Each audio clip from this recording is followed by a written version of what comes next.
बिल्लाहि मिनश्शैतानिर्रजीम बिस्मिल्लाहिर्रहमानिर्रहीम क़ाल रब्बि इश्रह ली सदरी व यस्सिर ली अमरी वहलुल उक़दतम मिन लिसानी यफ़क़हू क़ौली सदक़ल्लाहुल अज़ीम क़ाल अल्लाहु व तबारकल्लाहु फ़ी शानि हबीबिही फ़ी कलामिहिल मजीद वल फ़ुरक़ानिल हमीद इन्नमा युरीदुल्लाहु लियुज़हिबा अन्कुमुर रिज्सा अहलल बैति व युतहिरकुम तत्हीरा सदक़ल्लाहुल अज़ीम व सदक़ रसूलुहुन नबियुल करीमुल अमीन व नहनु अला ज़ालिका लमिनश शाहिदीन वश्शाकिरीन वल्हम्दुलिल्लाहि रब्बिल आलमीन इन्नल्लाह व मलाइकतहु युसल्लूना अलन नबी या अय्युहल्लज़ीना आमनू सल्लु अलैहि व सल्लिमू तस्लीमा अस्सलातु वस्सलामु अलैका या रसूलल्लाह व अला आलिका व अस्हाबिका या रहमतल लिल आलमीन।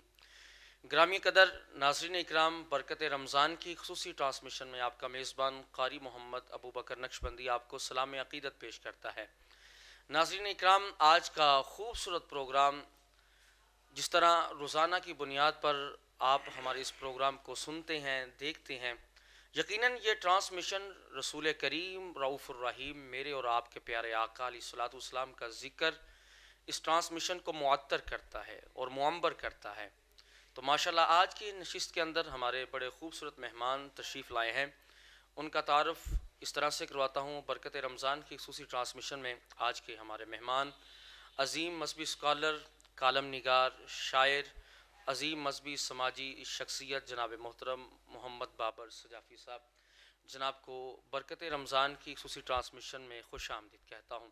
इनके साथ हमारे बड़े प्यारे दोस्त, प्यारे भाई, अजीम स्कॉलर जनाब मोहतरम हाफिज़ मोहम्मद हबीब रज़ा कादरी साहब, आप भी तशरीफ़ लाए हैं। समीम कलब से बरकत रमज़ान की खुसूसी ट्रांसमिशन में आपको खुश आमदीद कहता हूँ। और माशाल्लाह ज़फ़रवाल के बड़े ही खूबसूरत सनाख़ा जनाब हाफिज़ मोहम्मद ज़ुबैर कादरी साहब, आप भी तशरीफ़ लाए हैं। समीम कलब से आपको खुश आमदीद कहता हूँ।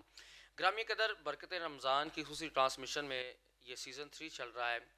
तो सबसे पहले प्रोग्राम के अंदर नात को शामिल फरमाते हैं। तो हदिया अक़ीदत के फूल निशावर फरमाने के लिए मैं इल्तमास करता हूँ जनाब हाफिज़ मोहम्मद ज़ुबैर कादरी साहब बारगाह रिसालत में हदिया अक़ीदत के फूल निशावर फरमाएँ।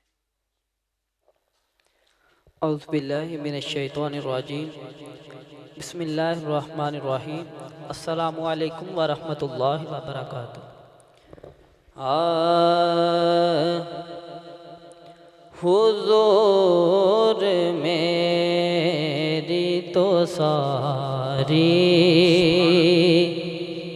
बहार आप से कैसे हुज़ूर मेरी तो सारी बहार आप से है। मैं बेकरार था मेरा करार आप से है। हुज़ूर मेरी तो सारी बहार आप से है। उनका सब शेर बड़ा साथ, उनका सब शेर कहाँ वो मदीना, कहाँ मेरी हस्ती, कहाँ वो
ये मेरा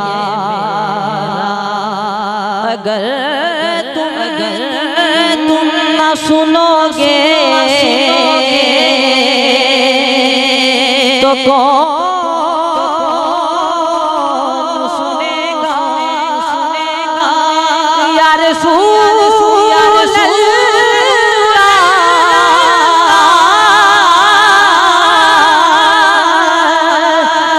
अगर तुम न करोगे तो करम कौन करेगा तुझसे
नाज़रीन इकराम, आइए अपने आज की जो हमारी खुसूसी नशिस्त है, हम चाहते हैं कि आज की नशिस्त के अंदर ज़िक्र अहले बैत हो, ज़िक्र पंजतन पाक हो।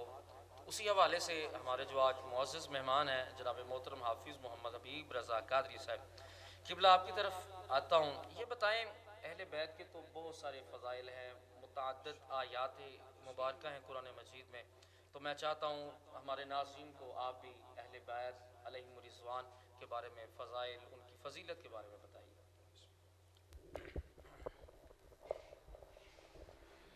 बिस्मिल्लाहिर्रहमानिर्रहीम वस्सलातु वस्सलामु अला सय्यिदिल अंबिया वल मुरसलीन व अला आलिहि व सहबिहि अजमाइन। सलातु वस्सलामु अलैका या सय्यदी या रसूलल्लाह व अला आलिका व अस्हाबिका या सय्यदी या हबीबल्लाह। ली खमसतुन उतफ़ी बिहा हर्रल वबाइल हातिमा अल मुस्तफ़ा वल मुर्तज़ा व बनाहुमा वल फातिमा। मोअज़्ज़ज़ सामीन, अस्सलामु अलैकुम व रहमतुल्लाह। तमाम तारीफ़ें अल्लाह ताला के लिए जिसने हमें ये तौफ़ीक बख्शी माह मुक़द्दस के मुक़द्दस लम्हात में हम अल्लाह के प्यारे महबूब की आल का ज़िक्र कर रहे हैं। और जितना खूबसूरत उन्वान मुझे कारी साहब ने दे दी है, और मैं कहता हूँ कि बंदा शुरू कहाँ से करे, कहाँ इख्तिताम करे, तो यहाँ से तो हमें खैरात मिलती है इल्म की। तो हम अल्हम्दुलिल्लाह ताला अपने अकीदे का भी इजहार करते हैं हुजूर की आले बैत से जो मोहब्बत है हम उसका भी इज़हार करते हैं और खैरात तलब करते हैं। मैं बस यहाँ से आगाज़ करता हूँ कि हमें हुक्म दिया गया किबला बाबर सजाफी साहब कि मेरे बाद दो चीज़ों को मजबूती के साथ थामना, एक कुरान है, दूसरा अहले बैत। तो वो हज़रत मूसा अलैहिस्सलाम हैं जो 40 दिन के लिए गए, पीछे से उम्मत गुमराह हो गई, सदियां बीत गईं कि मेरे बाद कुरान और अहले बैत का दामन मजबूती से पकड़े रखना। सदियां बीत गई, आज भी अहले बैत का दामन अल्हम्दुलिल्लाह ताला थामे बैठे हैं। अल्लाह करे इसी पे जिंदगी गुजरे और इसी पे इख्तिताम हो। तो ये अहले सुन्नत का शार रहा, अहले बैत की मोहब्बत, हुजूर की आल की मोहब्बत अहले सुन्नत का ये शार है। हमारे इस्लाम से लेके ऊपर तक तालीम देखें, हमें यही मिलती है। वरना अहले बैत की मोहब्बत के अलावा तो फिर कुछ भी बाकी नहीं बचता। किबला अगर ये मोहब्बत नहीं ना, बानी इस्लाम इनकी आल की मोहब्बत अगर नहीं, तो फिर इरकान इस्लाम, इस्लाम के जितने भी अरकान हैं उन्हें आप अदायगी कर लें, नमाज पढ़ लें, फिर नमाज नहीं वो टकरे हैं, फिर रोजा नहीं वो भूख है, फिर हज नहीं वो फेरे हैं, फिर ज़कात नहीं वो टैक्स है। अहले बैत की मोहब्बत है तो फिर नमाज मेराज है, अहले बैत की मोहब्बत है तो फिर आपका रोजा रब ताला से मुलाकात का जरिया है, अहले बैत की मोहब्बत है तो फिर आपका हज गुनाहों का कुफर, अहले बैत की मोहब्बत है तो फिर ज़कात आपके माल की पाकीज़गी का जरिया है।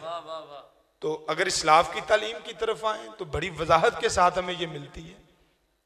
मुजद्दिद पाक रहमतुल्लाह अलैह फरमाते हैं कि अहले बैत की मोहब्बत के बगैर ईमान मुकम्मल ही नहीं होता। अहले बैत की मोहब्बत के बगैर ईमान मुकम्मल ही नहीं होता। आगे देख लें, शेख मुहक्किक हजरत अब्दुल हक मुहद्दिस देलवी रहमतुल्लाह अलैह, उन्होंने जो तरीक़त का अंदाज बताया, तरीक़त के लिए जो दो चीज़ें ज़रूरी हैं ना, शेख मुहक्किक अब्दुल हक मुहद्दिस देलवी रहमतुल्लाह अलैह ने ता क़यामत आने वाले पीरों के लिए भी रहनुमाई फरमा दी कि तुम्हारे सैकड़ों मुरीद रास्ते में खड़े तुम्हारे इस्तकबाल के लिए, अगर आले बैत की मोहब्बत नहीं तो फिर तरीक़त नहीं है, फिर तुम पीरे तरीक़त नहीं हो। तो तरीक़त के लिए जो ज़रूरी बात बताई वो हुस्न अखलाक और दूसरा अहले बैत की मोहब्बत। और हज़रत सबसे बड़ी बात, दुनिया के 4 साल हैं ज़िंदगी के, ये तो कोई बात नहीं। बंदा कहता है जैसा भी ये गुजरे, शहादत की मौत भी बंदा तलब करता है, अल्लाह करे जामे शहादत नसीब हो। सारी ज़िंदगी तलब करते हैं ना, ये भी दुआ करते हैं अल्लाहुम्मा इन्नी अस्अलुका हुस्नुल खातिमा, हुस्न खातिमा की भी दुआ करते हैं, ईमान पे मौत नसीब हो। तो यारो ये दोनों चीज़ें तो रसूल रहमत ने हमें बता दी हैं। आले बैत से सजाफी साहब किबला मोहब्बत है तो फिर तभी मौत भी आप मरे हैं ना, दर्जा आपको शहादत का मिलता है। और दुआएं आप ईमान पे मरने की करते हैं। मोहब्बत अगर अहले बैत से नहीं तो फिर ईमान पे मौत नसीब नहीं। अहले बैत से मोहब्बत है तो फिर आप मरें तो मोमन मरते हैं।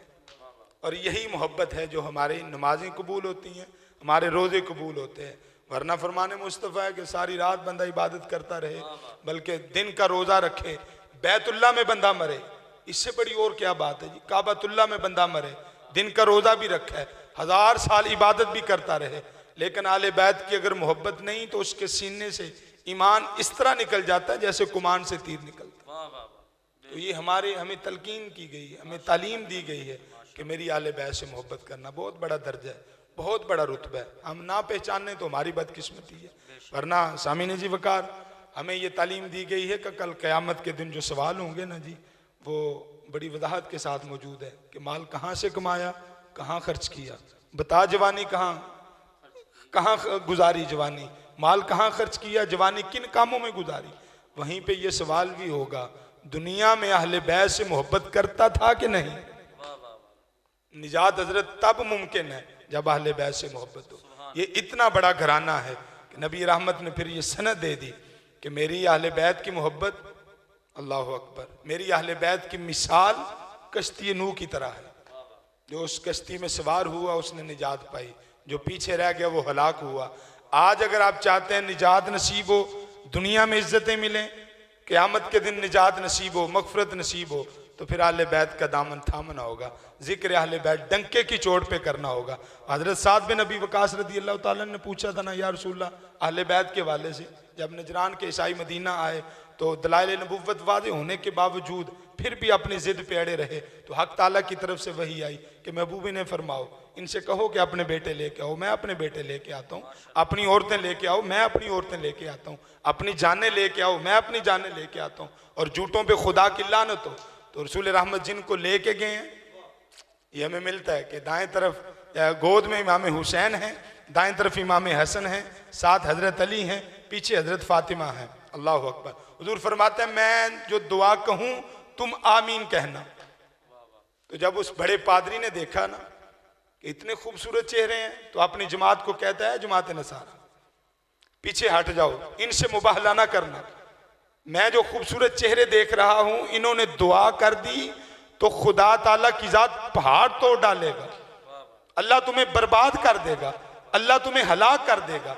नबी की दुआ तो मुस्तजाब है ही, नबी रहमत सल्लल्लाहु अलैहि वसल्लम की दुआ, सुभान अल्लाह, आमीन अगर घर वालों ने कह दिया तो अल्लाह तुम्हें तोड़ डालेगा। तो फिर मुवाले से वो पीछे हटते हैं, और साथ में नबी वकास जो जन्नती सहाबी हैं अर्ज करते हैं, या रसूलल्लाह ये कौन है? आका मौला फरमाते हैं ये मेरी अहले बैत है। तो ये टटोलने की जरूरत ही नहीं, कौन कौन दाखिल है, ये उस जन्नती सहाबी ने पूछा, हुजूर ने बता दिया ये मेरी अहले बैत हैं। कौन लोग थे जी? हजरत उसामा से पूछ लें, जो साइल हैं, सवाल करने आए, कोई बात पूछने आए, खिदमत गुजार हुए, तो देखा इमाम हसन एक साइड पे, एक साइड पे इमाम हुसैन है। आका मौला सल्लल्लाहु अलैहि वसल्लम इतनी देर में सैयदा कायनात सैयदा फातिमा ज़हरा रदी अल्लाह ताला अन्हा, हजरत अली, हुजूर इनके लिए दुआ करते हैं, अल्लाह मैं इनसे मोहब्बत करता हूँ, तू भी इनसे मोहब्बत फरमा, जो इनसे मोहब्बत करे तो उससे मोहब्बत फरमा। मैं अपनी बात बस इसी पे मुकम्मल कर देता हूँ। बंदा को खरी चीज़ को तगड़ी चीज़ देखे ना करी सब, किसी मिस्त्री चंगा मकान बनाया तो बंदा कहता वाह क्या बात है, कारीगर की को महारत देखें तो हम कहते हैं क्या बात है, आप खूबसूरत बोलते हैं, सामने सामीन कहते हैं जी क्या बात है, कारी साहब आज ने काबत की थी, मजा आ गया, क्या बात है। तो मेरे आला हजरत मुजद्दिद दीन व मिल्लत अशाह इमाम मोहम्मद रज़ा खान फाज़िल बरेली रहमतुल्लाह अलैह, जब इनके जिक्र की बात आई तो कहते हैं क्या बात रज़ा चमनस्तान करम की, ज़हरा है कली जिसमें हुसैन और हसन फूल। पंजाबी में अगर कहूँ तो फिर यही है जी, मैं की सखी घराने दी शान दसा है, वो खूबसूरत सरदार अली सरदार रहमतुल्लाह अलैह उन्हें सारा वो पेश किया है। बस अपने वक्त दे रहने हैं, हाज़री मुकम्मल करने, अल्लाह ताला मोहब्बत और इनसे मवद्दत की तौफीक दे। माशाल्लाह जी। नाज़रीन इकराम, बड़े खूबसूरत अंदाज के साथ क़िबला हाफिज़ मोहम्मद हबीब रज़ा कादरी साहब ज़िक्र अहले बैत फरमा रहे थे और फ़ज़ाइल बयान कर रहे थे। अब माशाल्लाह आज जो हमारे मेहमान हैं, अज़ीम मज़हबी स्कॉलर हैं, अज़ीम मज़हबी शख्सियत हैं, समाजी शख्सियत भी हैं, शायर भी हैं, कालम निगार भी हैं। अल्लाह ताला ने बड़ी सारी इज़्ज़तों से नवाजा है। वैसे भी इनसे वाबस्तगी है, इनका इल्म बोलता है, जब ये बोलते हैं, इनके अल्फाज बोलते हैं कि इनके अंदर अल्लाह रब्बुल इज़्ज़त ने बहुत सारी सलाहियतों से नवाजा है। नाज़रीन इकराम, तो जिस तरह बात हो रही थी अहले बैत की, तो बेदम यही तो 5 हैं मकसूद कायनात, खैरुन्निसा हुसैन व हसन, मुस्तफ़ा व अली।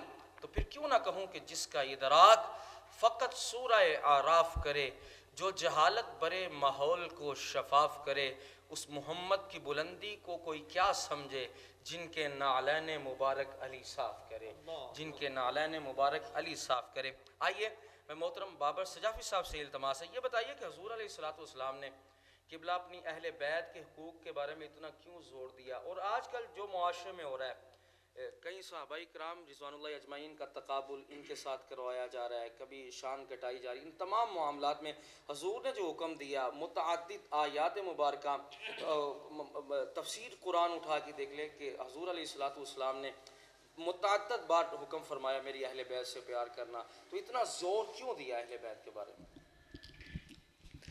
अल्हम्दुलिल्लाहि रब्बिल आलमीन, अस्सलातु वस्सलामु अला सय्यिदिल अंबिया वल मुरसलीन व अला आलिहि व अस्हाबिहि अजमाइन, अम्मा बाद, अऊज़ु बिल्लाहि मिनश शैतानिर रजीम, बिस्मिल्लाहिर रहमानिर रहीम। क़ाल अल्लाहु तबारक व तआला फ़िल क़ुरआनिल मजीद, कुल ला अस्अलुकुम अलैहि अजरन इल्लल मवद्दत फ़िल क़ुरबा, सदक़ल्लाहु मौलानाल अज़ीम। इन्नल्लाह व मलाइकतहु युसल्लूना अलन नबी, या अय्युहल्लज़ीना आमनू सल्लु अलैहि व सल्लिमू तस्लीमा। अस्सलातु वस्सलामु अलैका या रसूलल्लाह व अला आलिका व अस्हाबिका या नबी अल्लाह। इलाही बहक़ बनी फ़ातिमा के बर क़ौल ईमा कुनुम ख़ातिमा, अगर दावत अमरत कुनी वर कबूल, मनो दस्तो दामान आले रसूल। मन अली रा दोस्त दारम खल्क गोए तराफ़जी, पस खुदाओ मुस्तफ़ा जबरील बाशद राफजी, बेदम यही तो पाँच हैं मकसूद कायनात, खैरुन्निसा हुसैन हसन मुस्तफ़ा अली। अल्लाह ताला की हम्दो सना के बाद अबू बकर भाई मैं आपका इंतहाई मशकूर हूँ, शुक्रगुजार हूँ। आपने आज की इस खूबसूरत नशिस्त में हमको याद रखा और जो कलिमात खैर हमारे ज़िम्मा हैं आपकी बसातत से और आप के इस सेट की बसातत से आपके नाज़रीन तक पहुँचाने का हमें आपने मौका इनायत फरमाया। दूसरी बड़ी बात, हाल ही में आपकी बेटी का इंतकाल हुआ, इस पर हम आपसे इजहार ताज़ियत व तसलियत पेश करते हैं। मालिक करीम उनकी मग़फ़िरत फ़रमाए और सय्यदा पाक सलामुल्लाह अलैहा के ख़ुद्दाम में उनको जगह नसीब फ़रमाए। जी मैं अपने मौजू की तरफ आता हूँ। मैंने जो आयत करीमा आपके सामने तिलावत करने का शर्फ हासिल किया, उसमें खालिक़ कायनात ने अपने करीम महबूब से फ़रमाया कि इनसे कहिए जो मैंने तुम तक पहुँचाया उस पर मैं तुमसे कुछ नहीं मांगता माँ सिवाय इस चीज़ के कि मेरे क़राबतदारों से मोहब्बत करना। नबी करीम अलैहिस्सलाम ने अपनी ज़िंदगी का 40 साल का अरसा अबू बकर भाई अहले मक्का में गुजारा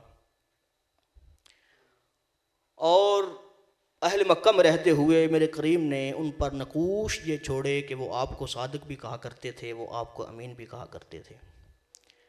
40 साल अरसा गुजारने के बाद एक बात जहन में रखिए, वो मुआशरा इंतहाई गुमराहकुन मुआशरा था। तालीमात मुस्तफ़ा से पहले जब हम कुतुब तवारीख़ को पढ़ते हैं तो ये चीज़ें हमारे सामने आती हैं। हबीब साहब, अगर उस दौर में किसी का जानवर किसी के खेत में पड़ जाता ना, तो जानवर पड़ने की पादाश में दो कबाइल में सालों और महीनों पर मुश्तमिल जंग छिड़ जाती। उस मुआशरे में रहते हुए मेरे मुस्तफ़ा ने यह मुकाम लिया। मैं कुर्बत की तरफ आ रहा हूँ बकर भाई, पस मंज़र बयान करके फिर आगे चलूँगा। मेरे मुस्तफ़ा ने मुकाम ये लिया, आपकी जो ज़िंदगी उनमें गुज़री इस तरह से गुज़री कि उस मुआशरे में जहाँ गुमराही अखीर थी, उस मुआशरे ने आपको सादिक भी कहा, आपको अमीन भी कहा। 40 साल के अरसे के बाद मेरे मुस्तफ़ा ने उनको मुखातब करते हुए कहा, मैंने तुम में अपना एक अरसा गुजारा है, मुझे बताइए मेरा रहन सहन तुम में कैसा था। उन्होंने कहा, जी शक नहीं है, आप सादिक भी हैं, आप अमीन भी हैं, आपने कभी हमसे झूठ नहीं बोला, हम अपनी अमानतें आपके पास रखवाते रहे और आपने मिनवान उसी तरह से हमें वापस की जिस तरह से हमने आपके पास रखवाई। तो आपने फरमाया, अगर मैं तुमसे कुछ मांगूं, तुमसे कुछ कहूं तो तुम एतबार करोगे। उन्होंने कहा, जी शक ही नहीं इसमें, आप फरमाएं। मेरे करीब ने फरमाया कि अल्लाह ताला ने मुझे ख़त्म नबुव्वत का ताज पहना के भेजा है और मुझे तुम्हारी तरफ भेजा है, मैं तौबा करवाऊं और पलटाऊं तुमसे उन अकायद बातला से, उस गुमराह फ़िक्र से, उस गुमराह सोच से जो तुम पर मुसल्लत है। ये बात कहनी थी कि वो मुआशरा जो कल तक आपको सादिक भी कहता था, वो आपको अमीन भी कहता था और मोहब्बत का कोहे गिरान था आपके लिए, ऐलान नबुव्वत से कबल वो आपकी जान का दुश्मन हो गया। फिर एलाए कलमतुल हक़ के लिए मेरे मुस्तफ़ा ने जो तकालीफ़ उठाई वो भी तारीख़ का हिस्सा है। आपको याद होगा मेरे मुस्तफ़ा का ऐलान नबुव्वत के बाद हुक्म खुदाबंदी के तहत वो ताइफ़ के बाज़ार में जाना, ताइफ़ की वादी में जाना और वहाँ पे आप पर पत्थर बरसाए जाना, फिर उबाश लड़कों का पीछे लगना। रावी लिखते हैं कि आपके जूते खून से भर गए, फिर आपके जिस्म पे ओजड़ियाँ फेंकी जाना, फिर शेब अबी तालिब किसको याद नहीं। मेरे मुस्तफ़ा ने कठिन मरहलों से गुजरते हुए और तकालीफ़ को सर पे रखते हुए एलाए कलमतुल हक़ की तरवीज के लिए वो तकालीफ़ उठाई जो तारीख़ का हिस्सा हैं और इन्हें किसी सूरत भी फरामोश नहीं किया जा सकता। अर्ज़ करने का मकसद ये है कि सहाबा की कुर्बानियाँ, यारान मुस्तफ़ा की कुर्बानियाँ, आप पे तकालीफ़ का एक पहाड़ गिरना और परेशानियों का समंदर जो था वो आपके हिस्से में आया दीन के इशाअत के लिए, ये तमाम तर्क करने के बाद मुस्तफ़ा ने इस कौम से अजर मांगा। मेरे मुस्तफ़ा ने इस कौम से अजर मांगा। वो अजर क्या था? वो अजर ये था कि मेरी अहले बैत से मोहब्बत करना। और किबला याद रहे, ये जो अजर मुस्तफ़ा ने मांगा ये भी हमारे लिए था, आपको इसमें कोई फ़ायदा नहीं। इसलिए कि उलमा लिखते हैं कि अहले बैत से मोहब्बत तरीक़ हक़ है।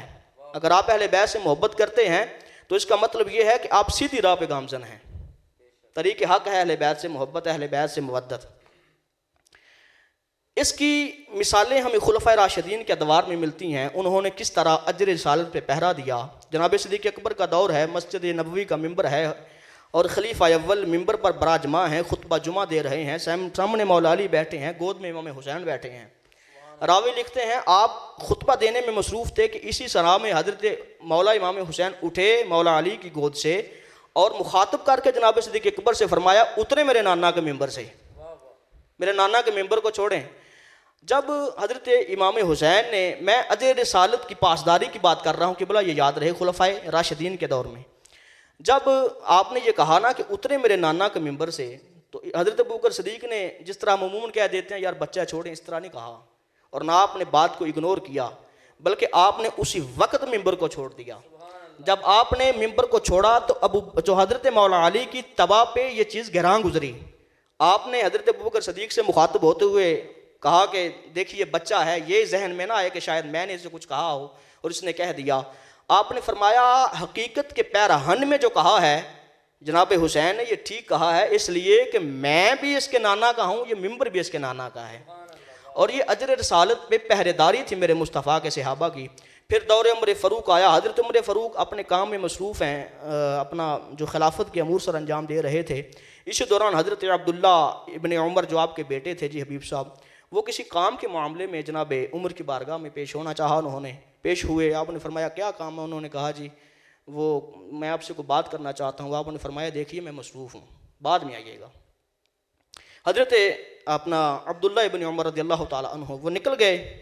सामने से इमाम हसन आ रहे थे, वो भी इश्तियाक रखते थे जनाब उमर से मुलाकात का। तो मुलाकात हुई हज़रत इमाम हसन की और हज़रत अब्दुल्ला इब्न उमर की। तो हज़रत इमाम हसन ने उनसे कहा कि किधर गए थे आप? उन्होंने कहा जी मैं जनाब उमर की बारगाह में पेश हुआ था। फरमाया खैर थी? कहा जी काम था। फिर क्या हुआ? तो हज़रत अब्दुल्ला इब्न उमर ने कहा जी उन्होंने कहा मैं मसरूफ़ हूँ, तो बाद में आइएगा। जब इतनी बात हज़रत इमाम हसन को हज़रत अब्दुल्ला इब्न उमर ने बताई ना क़िबला कारी साहब, तो आपके जहन में ये चीज़ आई कि जब अपने बेटे को नहीं मिले, इतने मसरूफ़ हैं, तो फिर मेरा वहाँ पे जाना बेजा होगा। आप भी पलट गए हज़रत अब्दुल्ला इब्न उमर के साथ।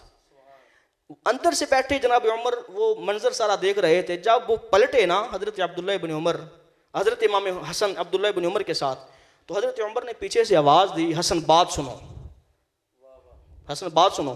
जनाब हसन हज़रत उमर के पास आए, कहा क्या मसला है? कहा जी आपसे मिलना चाहता था।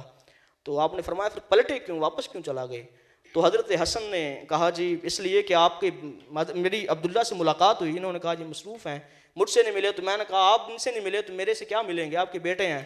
तो आपने फरमाया देखो वो उमर का बेटा है, तू अली का बेटा है, तेरे लिए मेरे दरवाजे हमेशा खुले हैं। आज हम जिस मुकाम पे खड़े हैं, जनाब उमर के ये लफ्ज़ हज़रत इमाम हसन के लिए कि आज हम जिस मुकाम पे खड़े हैं ये आप ही लोगों की मरहून मिन्नत है।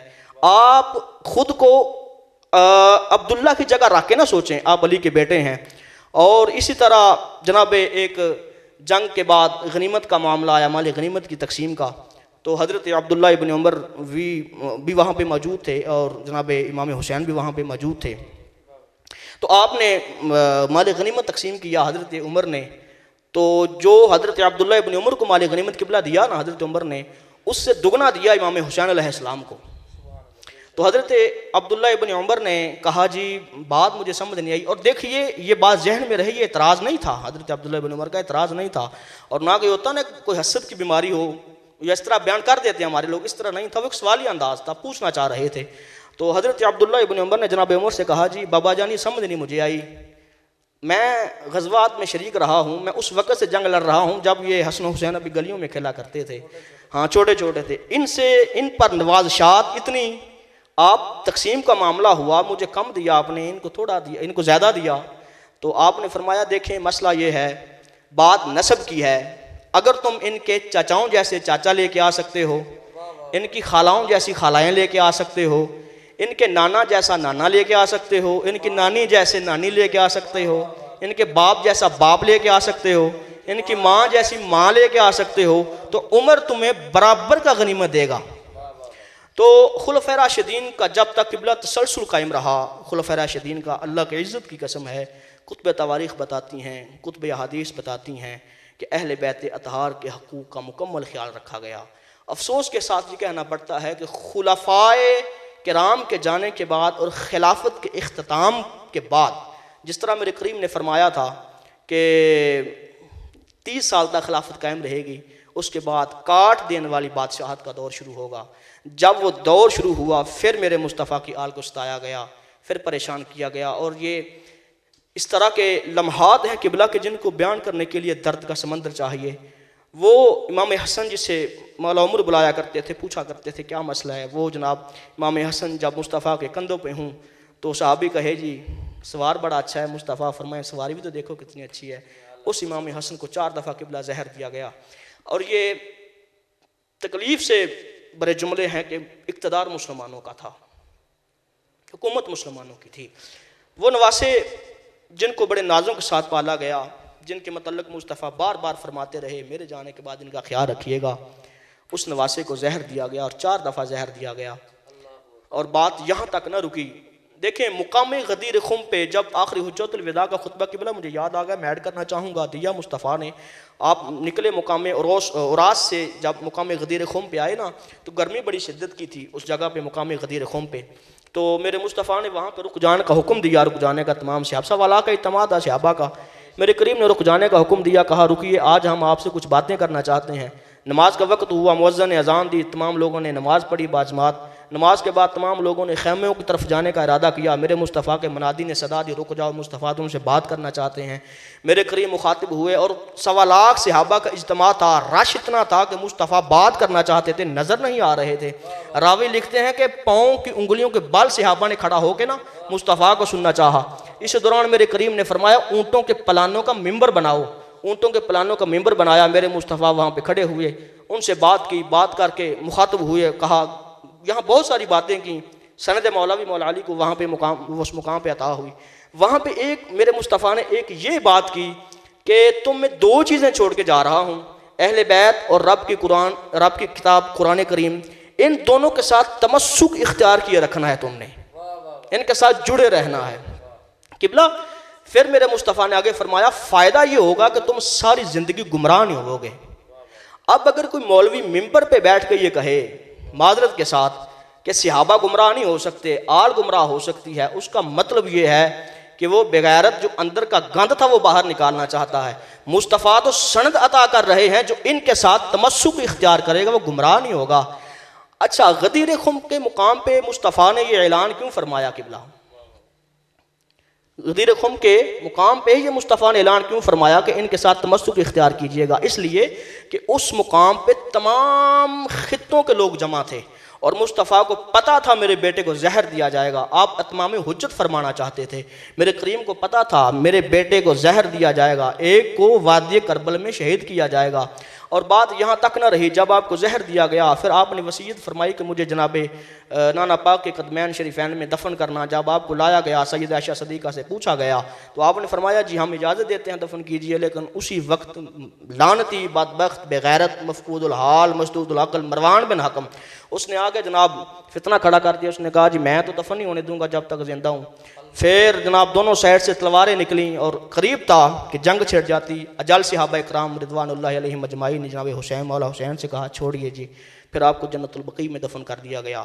बात करने का मकसद ये है कि इस उम्मत ने, कलमा पढ़ने वाली उम्मत में हम किस पे बात करें, किससे शिकवा गुनाह हूँ। आज तक तो मालूम ही नहीं हो सका जी क्या कुछ होता रहा।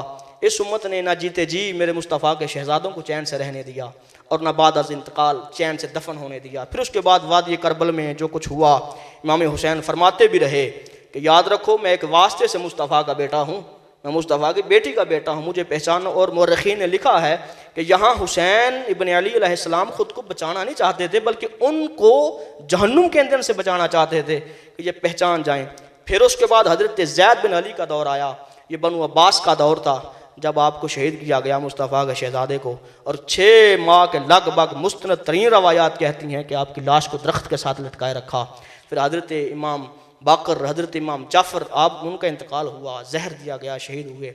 बात करने का मकसद ये है कि जो कुछ तालीमात हमें मुस्तफ़ा ने अपनी आल की बाबत फरमाई, जब तक वो तालीमात पर मिन्नोआन अमल होता रहा, इस्लाम का सितारा चमकता रहा, खुलफाए राशिदीन की तारीख को पढ़ें, जब इनके साथ टक्कर ली उम्मत मुसलमान ने, उम्मत तबाही के दाने पे खड़ी रही और खड़ी है। अल्लाह ताला हमारा महशूर उन लोगों के साथ करे जिनका महशूर अहले बैत अतार के साथ हो। माशाअल्लाह जी, नाज़रीन इकराम, बड़े खूबसूरत अंदाज के साथ मोहतरम बाबर सजाफी साहब ज़िक्र अहले बैत फरमा रहे थे और हिस्ट्री ऑफ इस्लाम और ज़िक्र अहले बैत आपकी नाज़रीन के हवाले किया। दुआ है अल्लाह रब्बुल इज़्ज़त इनके इल्म व अमल के अंदर बरकत अता फरमाए। ग्रामी कदर, क्योंकि टाइम बड़ा कम है तो मैं चाहूँगा हबीब रज़ा कादी साहब की तरफ आऊँ। मौला अली पाक को बहुत मुकाम हासिल है, सहाबाए किराम में भी, वैसे भी नबी पाक सल्लल्लाहु अलैहि वसल्लम ने कहा इसका जिस्म मेरा जिस्म, इसका खून मेरा खून। फरमाया मन कुन्तु मौलाहु फहाज़ा अली मौला। मैं चाहता हूँ मौला अली का भी जिक्र हो जाए, क्योंकि किस रमज़ान मुबारक मौला अली पाक की शहादत है, उस हवाले से भी जिक्र हो जाए। बिस्मिल्लाह। बिस्मिल्लाहिर्रहमानिर्रहीम। तमाम तारीफ़ें अल्लाह ताला के लिए जिसने हमारी राह हिदायत के लिए अपने महबूब को भेजा, और अल्लाह ने अपने महबूब को इंसानियत की राह हिदायत के लिए भेजा तो हर चीज़ आला और उम्दा दे के भेजी। इखलाक देखें आला, हुस्न देखें जोड़ी कोई नहीं है? अगर जमात देखें, अजवाज देखें आला, और जो जमात दी पकीज़ और मुतहर, सहाबा की जमात देखें आला। सहाबा की जमात में सभी की शान और फजीलत, हम क्या मवाजना करें, क्या तोलें कि कौन अफजल है, कितना अफजल है, किसकी क्या शान है। हम बस यही कहते हैं कि आका मौला सल्लल्लाहु अलैहि वसल्लम की निस्बत का हिया पता चला हुजूर से निस्बत है, तो फिर वो हज़रत सलमान हूँ, हज़रत बिलाल हूँ, या हज़रत अबू बकर सिद्दीक जिन्हें आज़ाद करवा के लाएं। हज़रत अली की शान तो फिर वराउल वरा है ना। तो अली, हज़रत अली के ज़िक्र का आपने फरमाया, तो हज़रत अली का ज़िक्र तो ये वो ज़िक्र है जो मुर्दा दिलों को जान बख्शता है। और फिर रमज़ान मुबारक के मुक़द्दस लम्हात हों और मौला अली का ज़िक्र हो। अल्हम्दुलिल्लाह ताला हम सारे अली वाले हैं, अली से मोहब्बत करने वाले हैं। इस चीज़ का अलल ऐलान इजहार करते हैं। बाबर सजाफी साहब ने जो पूरी तारीख़ रख के ना बताया, तो हम बस अपने अकीदे का यहाँ से इजहार करते हैं कि मौला अली की शान और मुकाम वो है जो किसी और सहाबी का नहीं। सहाबा सारे ही आला हैं, हर एक का अपना रुतबा और मुकाम है, लेकिन जो मुकाम मौला अली का है, जिनका जिक्र करना इबादत, चेहरे की तरफ देखना इबादत। अबू बकर सिद्दीक रदी अल्लाह ताला, बड़ी शान, बड़ा रुतबा, बड़ा मुकाम है। मस्जिद में आते हैं तो 2 नफल अदा नहीं करते, तहियतुल मस्जिद नहीं पढ़ते। बेटी पूछती है बाबा आप वो नफल अदा नहीं करते, कहाँ बेटा अली मौजूद हूँ तो अली के चेहरे की ज़ियारत कर लेता हूँ। रसूल रहमत का फरमान अली के चेहरे को देखना भी इबादत है। तो इसी तरह फिर आगे देखें, हज़रत अली वो शख्सियत हैं जिनके लिए आका मौला खुद लश्कर पे भेजें फिर दुआ करें। उम्मे अतिया कहती हैं आका मौला सल्लल्लाहु अलैहि वसल्लम ने हज़रत अली को रवाना किया और दुआ करते हैं, ऐ अल्लाह उस वक़्त तक मेरा विसाल ना हो जब तक मैं अली को देख ना लूँ।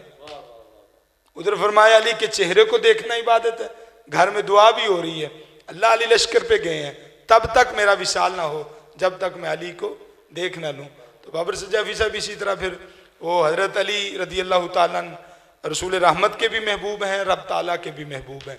वो घर में गोश्त बनता है, एक परिंदा दबा किया जाता है और हुजूर दुआ करते हैं अल्लाह जो तेरा महबूब है उसे भेज दे। और रिवायत करने वाले कहते हैं हज़रत अली तशरीफ़ ले आते हैं।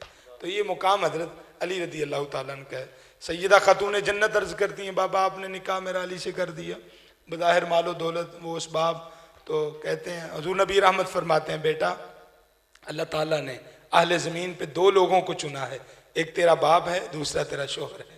ये मुकाम हज़रत अली रदी अल्लाह ताला का।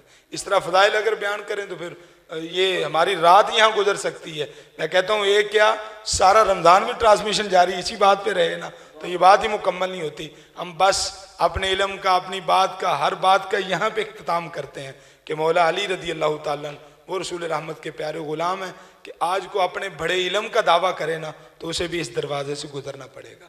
ये मौला अली वो हैं जहाँ से हर चीज़ मिलती है। मिसाल अगर मोटी सी मिसाल देनी हो ना जी तो पिंडों कोई शह लभदी कोई नहीं लभदी, तो शहरों हर चीज़ ही लभदी है। तो रसूल रहमत की फरमान है जी मैं इल्म का शहर हूँ, अली इसका दरवाज़ा है। तो ये दर वो दर है जहाँ से सब मिलता है। तो हम बस यही दुआ करते हैं अल्लाह इनके सदके खैरात नसीब फरमाए। वक्त की किल्लत की वजह से आगे प्रोग्राम को लेके चलते हैं। बिस्मिल्लाह।